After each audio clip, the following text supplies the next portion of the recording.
Have you ever listened to a song and felt like it had a flavor? Sweet like candy, bitter like dark chocolate, or sharp like citrus on your tongue? For most people, music lives entirely in the realm of sound and emotion. But for a small group of people, certain notes, chords, or entire songs trigger actual taste sensations, as if their brain decided that sound and flavor should overlap. It's not metaphorical, and it's not imagination in the usual sense. To them, music genuinely tastes like something, and those flavors appear automatically, without effort or control. Today, we will explore why this strange and fascinating experience happens, how it works inside the brain, and what it reveals about the way all humans perceive the world right here on History of Simple Things.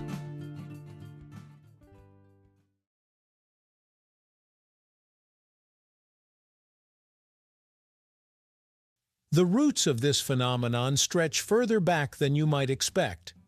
In the late 1800s, scientists and philosophers were already documenting unusual sensory experiences where one sense seemed to blend into another. This blending was later named synesthesia, from Greek words meaning joined sensation. Early researchers noticed that some people consistently saw colors when they heard sounds or tasted flavors when they read words. At the time, these reports were often dismissed as poetic exaggerations or signs of overactive imaginations. It wasn't until the late 20th century, with advances in neuroscience and brain imaging, that scientists began to take synesthesia seriously as a real and measurable neurological condition.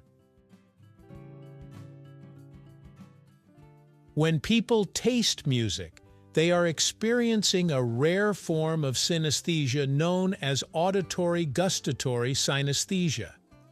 In this case, sound automatically activates the brain regions responsible for taste. For example, a piano note might evoke the flavor of vanilla, while a trumpet blast could feel spicy or metallic. What makes this different from metaphor or association is consistency. A synesthete will experience the same taste from the same sound again and again, often for their entire life. If a certain song tastes like strawberries at age 10, it will likely taste like strawberries at age 40. To understand why this happens, it helps to look at how the brain is wired. The human brain processes different senses in specialized regions. Sound is handled mainly in the auditory cortex, while taste is processed in areas like the gustatory cortex and insula. In most people, these regions communicate but remain clearly distinct.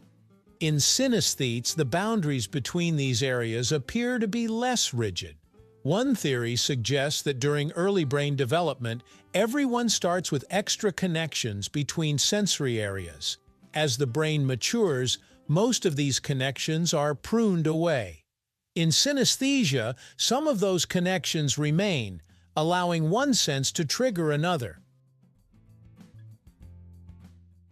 Another theory focuses on brain signaling rather than structure.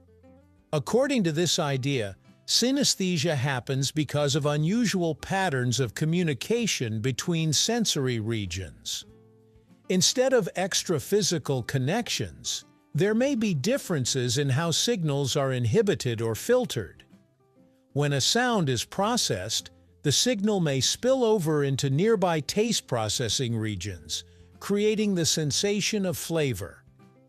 Brain imaging studies support both theories to some extent, suggesting that synesthesia may arise from a combination of structural wiring and functional communication. Importantly, tasting music is not a disorder or illness.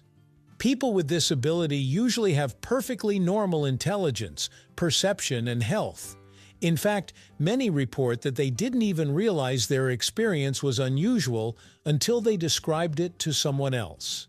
For them, tasting sounds feels as natural as hearing them. Some even find it enjoyable or creatively inspiring, while others feel neutral about it, seeing it simply as part of how their brain works. Music is particularly powerful in triggering synesthesia because it is rich, layered, and emotionally charged.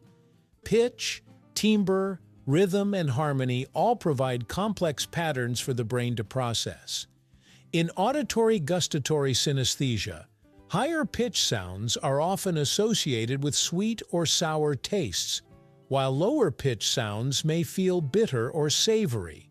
Smooth, flowing melodies might taste creamy, while harsh or dissonant sounds can feel sharp or unpleasant. These patterns aren't universal, but they tend to be internally consistent for each individual. Interestingly, even people without synesthesia often use taste-related language to describe music. We talk about sweet melodies, rich harmonies, or sharp notes. This suggests that the brain naturally draws connections between sound and taste, even if those connections don't rise to the level of literal sensation.